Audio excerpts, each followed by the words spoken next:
right. So you're taking me up on my offer, huh? Mr. McFadden, I honestly wish I had a choice.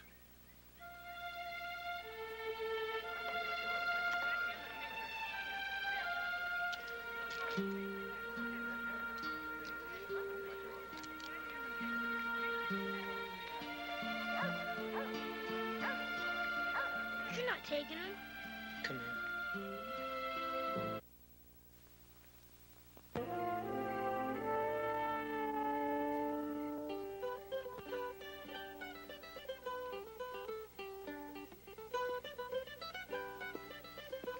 A lot of folks think you did the right thing today. So why am I here? I guess we're not the right folks. Company, Emil. Emil tried to sleep it off in the mayor's car.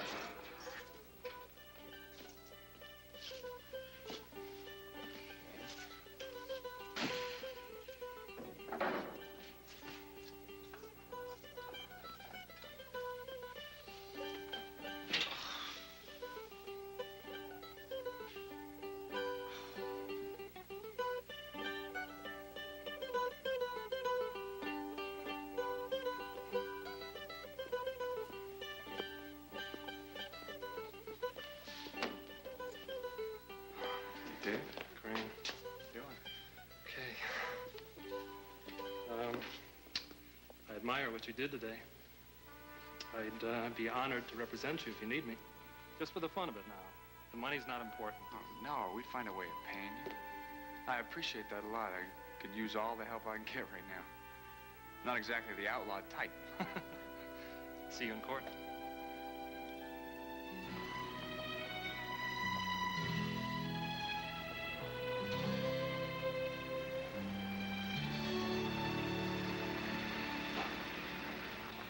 What kind of arraignment is this? Arraignment. It's where they decide what the charge will be. Hi, Miss Peterson. Hi, Mr. Jones. Come on, guys. Hey, Daniel!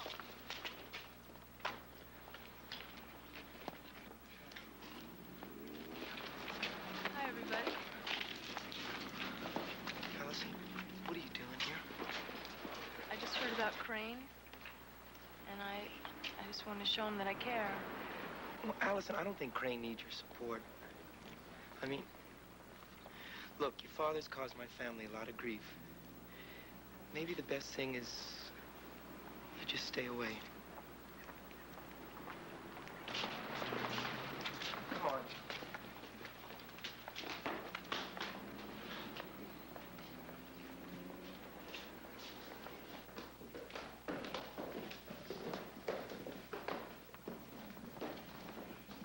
Hey, Daniel!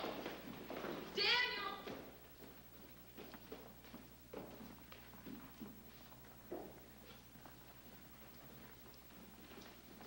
Daniel, look. Now, I am not my father.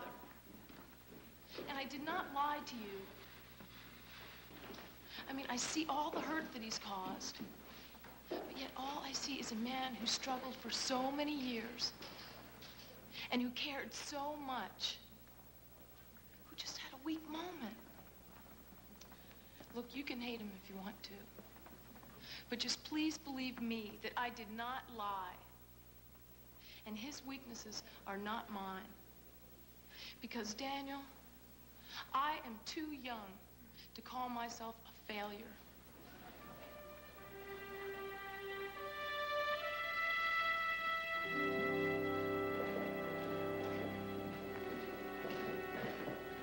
The whole truth and nothing but the truth? I do. You may be seated, Mr. McFadden. You understand that this is not a trial. It's a preliminary hearing to ascertain the charges against you, so you are under no obligation to testify. However, if you do testify, please remember that you are under oath. I understand. You may go ahead. Yes, thank you, Your Honor.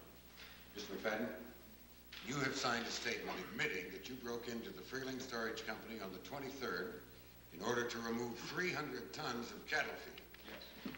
Knowing full well that that property had been sealed by court order. Yes. Your Honor, the prosecution will show that this was a willful and calculated act. If we didn't get that feedback, we'd be bankrupt just like Mr. Freeling. Mr. McFadden, your claim to that cattle feed had not been settled yet. Excuse me, sir. Could I make a short statement here? Go ahead. Okay, sir, we were just good citizens protesting a law that I think got twisted up in itself when no one was looking.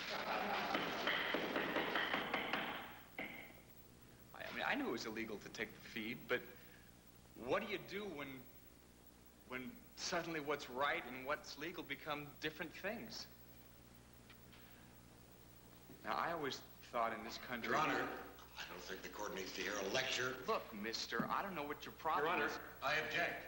I believe that Mr. McFadden's statement is out of order. Your Honor, I think we should hear what Mr. McFadden has to say. Go ahead, Mr. McFadden. What I was trying to say is that I've always thought that in this country, we believed in the conscience of the individual, that laws were meant to serve people, not hold them down. Your Honor, that was our cattle feed. Bill of sales, bankruptcy laws, that's all a bunch of red tape. That was our feed, sir. Your Honor, apparently the defendant is making a virtue out of a theft. Mr. McFadden, laws do more than serve people.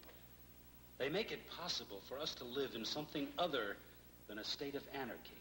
Now, in this country, we believe that people have the right to change laws they disapprove of, but not disobey them. There's a world of difference between the two.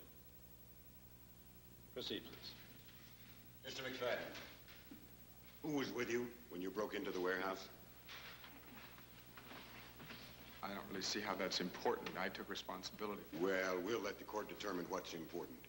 Now, you have admitted to a serious felony in the presence of accomplices. Now, who were they?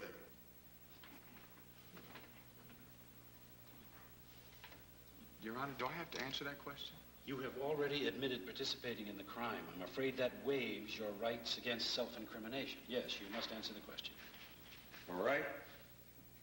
I repeat, Mr. McFadden, who was with you?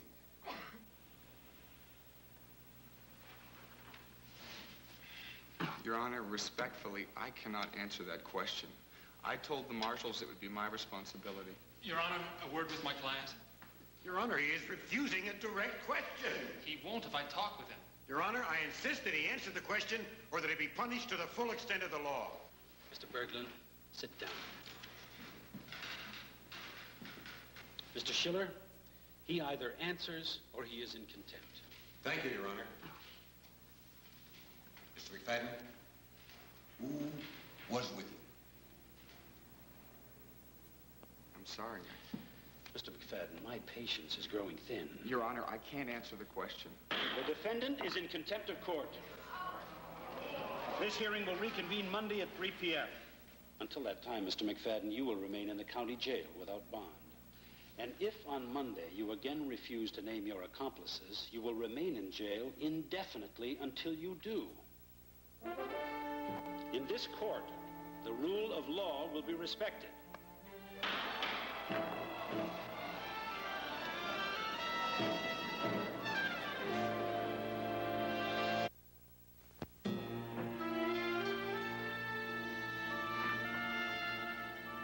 Hi, Crane. Crane. Well, how is it? Well, there aren't any chores. I baked you cookies. Cookies? All right. How'd you fit the saw into these? We miss you, Crane. Yeah, I miss you guys, too. You don't have to stay here, you know. Nobody's asking you to go this thing alone. Well, why's he got to tell the judge anyway? The marshals are there. They saw those people. They can identify them. Because the prosecutor wants to nail him, but they don't want any heroes. Hey, I'm in this, all right? I thought it was the right thing to do. I'm not sure anymore, but I took responsibility for this thing, so let's not make it any harder, all right?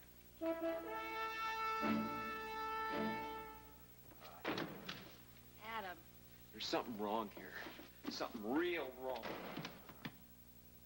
I'm supposed to take care of this family, and look at us. Honey, it's not your fault.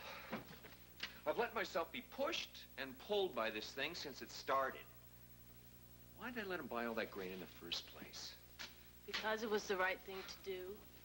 But this is right? Look, nobody could have predicted this would happen. You know, one thing for sure, I never should have let him take it back. You can't let him do anything. Crane is a grown man. He's not your little brother anymore.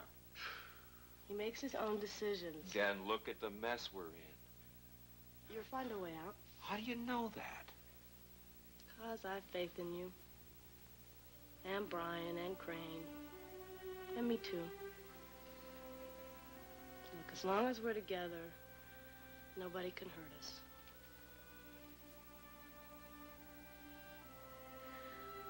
What would I do without you? I'd prefer you don't find out.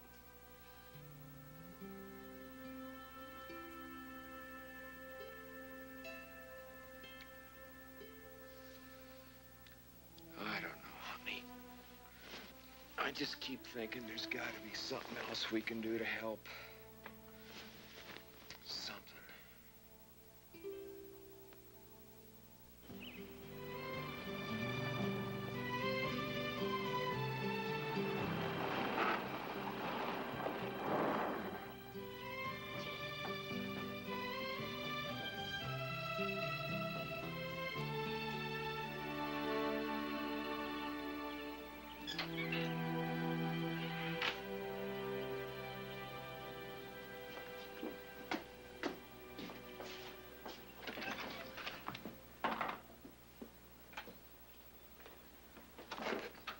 Hi.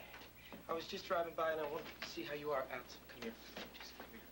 Come here. Look, Allison, I want to apologize for being a total jerk, okay? I was mad and I took it out on you and you were hurt and it wasn't fair. Allison, I don't want anything to happen to us. I really care for you. So you just forgive me, okay?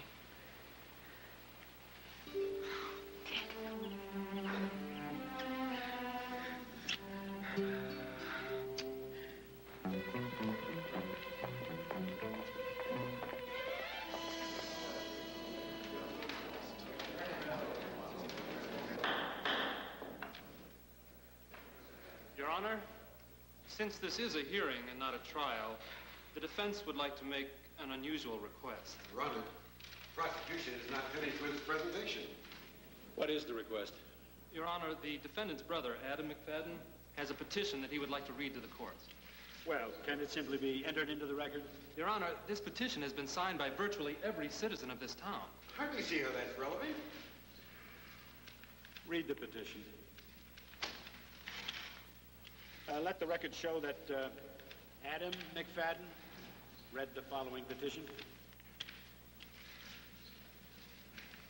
We, the undersigned, request the immediate release of Crane McFadden. He is of good character and a whole lot of other things. Your Honor, I can't read this thing. If you want to understand what my brother did, you'd have to, well, walk in his shoes. You see, the co-op was his idea. When all that feed got locked up, well, he saw an awful lot of folks suffer. And he felt responsible. Because he sort of talked us all into it.